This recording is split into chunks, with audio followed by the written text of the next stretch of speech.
Ya ampun. Enak banget tapi ya. Lahap bener makannya nih. Iya, Enak ya? lama-lama abis nih di sini nih. Tapi nggak takut nih, ini kan banyak micinnya. Masuk generasi micin ya? Enggak, sebenarnya itu aku udah mau banget nih nggak makan ini. Cuman karena udah dihidangkan di depan, terus kalau udah kena makan ya, nggak bisa berhenti. Tapi nggak takut nih sama micin? Soalnya nih banyak nih yang bilang bahwa kalau micin ini dampaknya nggak bagus nih. Katanya ada yang bisa membuat jadi lemot atau bodoh. Kalau gitu aku lemot nggak sih? Kalau gitu aku lemot nggak sih sebenarnya? Ada lemot dikit nggak ya? Ini kan contoh ya. Nah, tapi ini kita mesti tahu nih benar atau tidak ya. Langsung saja kita undang Dr. Ida Gunawan, spesialis gizi klinik. Halo dok. Halo dokter. Dita. Aduh. Dari tadi ngemil terus ya? Iya maklum dok, enak banget soalnya. Iya, betul. Sebenarnya sih aku tuh penasaran, kan kayak udah lama banget nih ya aku nggak makan, terus tiba-tiba sekali makan tuh kayak enak banget, terus nagih.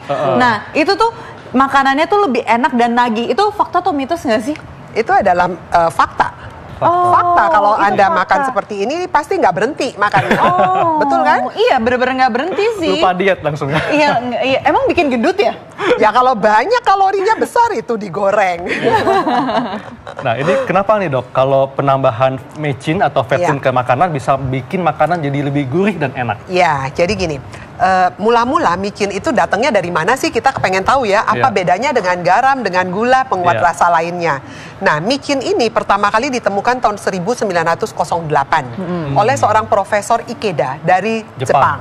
Dia nemukannya ambil ekstrak dari seaweed, rumput laut. Rumput laut dok ya. Nah, Iya. jadi begitu diekstrak, kok dia makan rumput laut ini kok punya rasa yang nggak sama kayak garam, nggak sama dengan gula, kok Iya. punya rasa yang berbeda. Ini apa sih sebetulnya? Kemudian diekstrak, oh di dalamnya ada glutamat. Ya. Apa itu glutamat? Nah, glutamat itu adalah sejenis asam amino. Jadi intinya kalau disusun-susun nanti jadinya kayak protein. Iya. Protein itu Oh. kayak daging, telur, ikan dan kawan-kawannya. Tapi bagus nih glutamat ini atau? Glutamat itu sebetulnya dalam tubuh kita itu diproduksi sendiri. Badan kita memproduksi, maka disebutnya non-essential amino acid. Artinya asam amino yang badan kita bisa produksi. Satu hari badan kita memproduksi kira-kira 50 gram glutamat. Nah, ternyata glutamat ini Iya. itu juga banyak pada produk-produk yang alami. Jadi bukan cuman ada dalam bentuk kristal ini. Jadi Iya. contohnya ada di tomat, di asparagus, Iya. di daging. Dan Nah. katanya dok, bahkan ASI ibu itu Iya. juga ada glutamatnya loh. Betul sekali. Oh Ya, baru tahu. belum jadi ibu kan ya? Belum jadi ibu, jadi nggak tahu. Jadi sekarang aku udah tahu nih. Iya. Nah, sebenarnya aku penasaran nih. Iya. Ini kan ini sama ya? Iya. Ini sama Ada nggak sih yang dok? putih. Atau ini tapi beda warna? Itu beda kandungan juga atau seperti apa nih dok?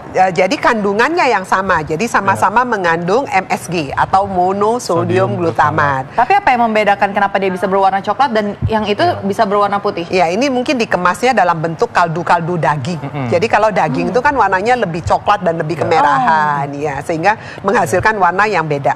Kalau ini murni, jadi glutamat yang langsung dikristalkan dengan garam, sodium glutamat. Oh, jadi Makanya- kandungan garam dan lain-lainnya Iya. semuanya sama nih? Ya, sama, kandungannya hampir sama isinya, Iya. ya.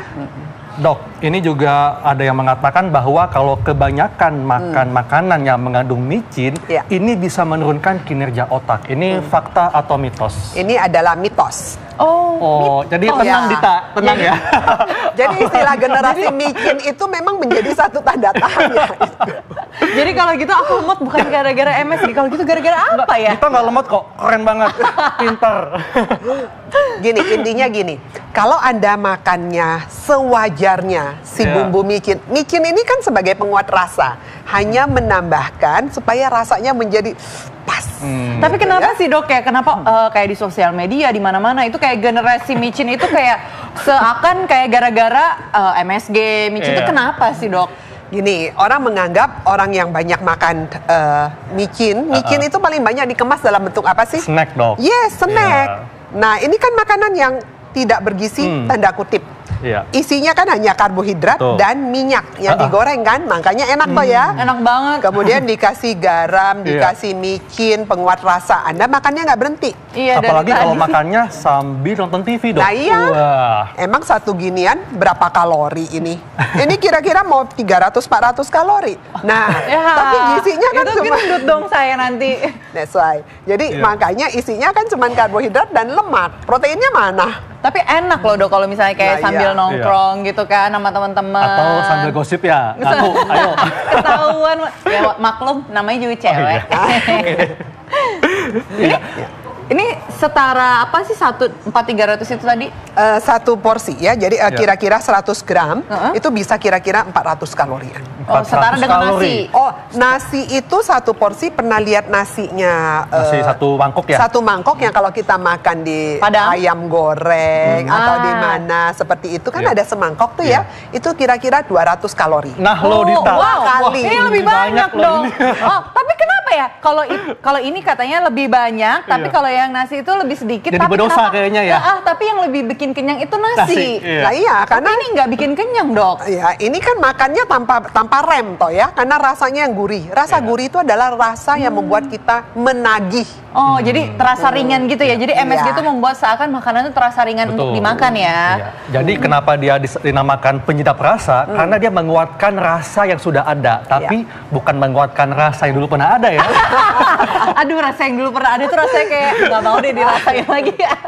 Oke, iya nih dok. Selanjutnya nih, glutamat kandungan pada MSG ini bisa meningkatkan fokus dan konsentrasi. Nah ini fakta atau mitos dok? Ini juga mitos. Mitos. Ya, jadi banyak sekali mitos yang beredar di masyarakat bahwa glutamat ini ada baik dan ada tidak baiknya ya. Tapi ada beberapa yang memang fakta, tapi lebih banyak yang mitos. Oh, lebih baik mitos. Wah. Tapi dari tadi aku nggak berhenti nih yang ngomongin tentang penyedap rasa, terus yang ada snack di depan aku ini juga, aduh, wow. Iya. Nah, Tadi Dita makan ini pusing nggak? aduh, kayaknya. Tapi sebenarnya bener nggak sih? Tapi agak dikit pusing. Jadi tuh kayak pernah nih dok ya. Kayak aku tuh lagi suka-sukanya tuh kayak makan apa namanya kayak ini nih snack keripik-keripik ini nih. Itu kan enak banget ya dok ya. Terus tiba-tiba kepala aku tuh kayak pusing, kayak kelayangan. Itu fakta atau mitos nggak sih dok? Mungkin ini makannya sambil inget pacar kali ya, pusing jadinya kan? Itu adalah fakta. Oh, Fakta dok. Fakta, jadi gini, MSG yang terlalu banyak itu sering sekali menimbulkan gejala yang disebut sebagai Chinese Restaurant Syndrome. Iya. Nah, karena yang banyak menggunakan MSG ini adalah restoran-restoran Chinese ataupun yang Jepang, ya. Ya, jadi sering sekali menimbulkan sindroma. Sindroma itu adalah kumpulan gejala. Gejalanya apa? Sakit kepala. Kemudian muka rasanya tebel. Lalu Baal. baal. Ya. Terus lidah kok rasanya seperti tebel dan haus melulu. iya betul. Itu kalau misalnya saya itu dampaknya ya dok. Kayak Dampaknya. misalnya nih ya, abis makan penyedap rasa atau apa tuh sering banyak minum air putih atau gimana?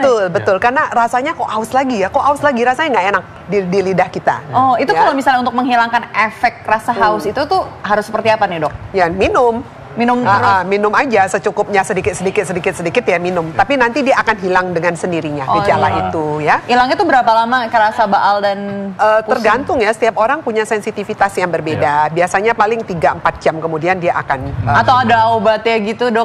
Enggak ya, nggak perlu ya? Nggak perlu, Atau ya. suruh tidur dulu nggak perlu Nggak ya? usah, Nggak ya. perlu. Iya, Nah. dok. Tapi ini kalau makanan yang mengandung MSG ini katanya bisa memicu kanker. Ini fakta atau mitos dok? Ini mitos. MSG ini dianggap cukup aman oleh FDA, sudah di-approve. Ya. Artinya boleh diberikan. Kalau bisa memicu kanker dan sebagainya, tentunya oleh FDA akan ditarik. FDA itu seperti badan POM. Tapi yang ada di Ya, Amerika. internasional. Sama WHO juga dikatakan cukup aman dikonsumsi asal tidak berlebihan. Karena fungsinya kan hanya sebagai penguat rasa, bukan sebagai makanan pokok toh ya ini. Jadi artinya satu hari kita itu jangan menggunakan terlalu banyak. Tapi dok ada nih yang kayak misalnya nih ya, ada yang makan nasi sama udah ada lauknya nih, terus dia pakai keripik kentang-kentang kayak gini dok. Ada juga dok. Ini seperti apa nih dok? Nggak boleh ya? Ya kalau misalnya kepengen pakai keripik kentang supaya nambah rasa ya silakan. Tapi kan bukan berarti satu plastik dituangin semua toh ya. Atau mungkin dok ditaburin Ditaburin ya. Seperti garam seperti itu ya. Dok, tapi ini kalau kita makan makanan yang mengandung micin itu bisa bikin nyandu dok. Ini mitos atau fakta nih dok? Ini adalah fakta. Oh fakta. Kenapa? Sebenarnya dia bukan bikin kita kecanduan seperti adiksi gitu pakai narkoba atau apa, bukan. Tapi rasanya itu, ini kan rasanya punya rasa yang kelima yang namanya umami. Umami itu artinya rasa yang gurih. Iya. Rasa yang gurih ya. Aneh kan ya? Yang kita kenal kan rasa cuman asin, manis, asam, Pahit. dan pahit. Iya. Ini ada rasa kelima namanya gurih. Nah, gurih ini kalau mau dipikir terbuat dari apa sih? Manis dikawinkan dengan asin, Iya. tapi kok masih nggak pas. Nah, dia punya rasa kelima. Rasa gurih inilah yang membuat orang nggak bisa berhenti kalau makan. Ya. Ya. Jadi Nah, nagih ya. Nagih, Iya. jadi membuat kita ketagihan tanda kutip. Dok, ini dulu waktu masih belum ada MSG, ini kan orang pakainya apa? Garam. Nah, apa nih bedanya MSG dengan garam, Garam kalau kita dan gula. ingin Iya, mendapatkan betul. rasa? Jadi pertama kali zaman bahla, zaman kuno itu orang cuma pakai garam yang diambil dari air laut, kemudian gula yang diambil dari tebu. Kemudian dibikinlah rasa sehingga makanan ada rasanya. Oh, ada asin, ada manis. Kan rasa kita cuma 4, asin, manis, pahit maupun asam. Yeah. Kalau asam kita bisa tambahkan jeruk nipis atau tambahkan Yeah. limo seperti itu ya. Nah, kemudian si Profesor Ikeda ini dia makan sesuatu, salah satunya adalah rumput laut, kemudian di tomat, di daging, dan di keju. Kok menemukan rasa yang bukan cuman asin manis, tapi kok ada rasa lain. Rasa berbeda Rasa ya. berbeda. Nah, rasa itulah yang dia temukan, yang namanya gurih. Gurih. Dan bagaimana dengan jamur, Dok? Kan ada nih makanan yang tidak mengandung MSG, Iya. tapi ternyata diganti dengan jamur. Iya. Nah, ini jamur yang dihidrolisa atau diekstrak. Ini Iya. bagaimana nih, Dok? Sebetulnya sama aja, Ya. cuman itu bentuk dagangannya aja ya, bentuk dagangnya jadi dipakein baju orangnya tetap sama Dita. Isinya tetap sama tetap ya. sama, cuman dibajuin. Jadi ceritanya MSG ini selain diekstrak dari rumput laut, dia juga bisa diekstrak dari jamur tadi. Jadi makanya orang bilang ini bukan micin biasa, tapi ini jamur, ekstrak jamur ya sama juga yang diekstrak. Jadi sama, Dok ya? MSG-nya. Iya. Nah dok, kalau fakta mitos selanjutnya nih, katanya di dalam tubuh kita ini sudah ada kandungan MSG-nya. Itu secara alami nih, Iya. itu fakta atau mitos nih dok? Ini adalah fakta. Oh, Ya, jadi tubuh kita sendiri bisa memproduksi glutamat, makanya dikenal sebagai asam amino non-esensial. Non-esensial. Jadi artinya bisa juga produksi oleh tubuh sebanyak 50 gram satu hari. jadi itu diproduksi di bagian organ kita yang mana itu dok? Kalau kalau tadi kan di ASI, kalau selain itu ada lagi? Dia banyak di hati, ginjal. Ginjal. Jadi makanan yang Anda makan dari luar, misalnya Anda makan tomat, Anda makan Iya. daging, Anda makan keju, makanan-makanan itu nanti di dalam tubuh itu akan menghasilkan asam amino yang salah satunya adalah glutamat. Berarti fungsi untuk sendiri ya ini Kak. Tadi kita Iya. ngomongin ginjal nih dok ya. Berarti untuk kebanyakan makan penyedap rasa Iya. ini MSG ini bisa merusak ginjal juga. Karena kan katanya tadi hati atau Iya. ginjal itu sudah memproduksi kan.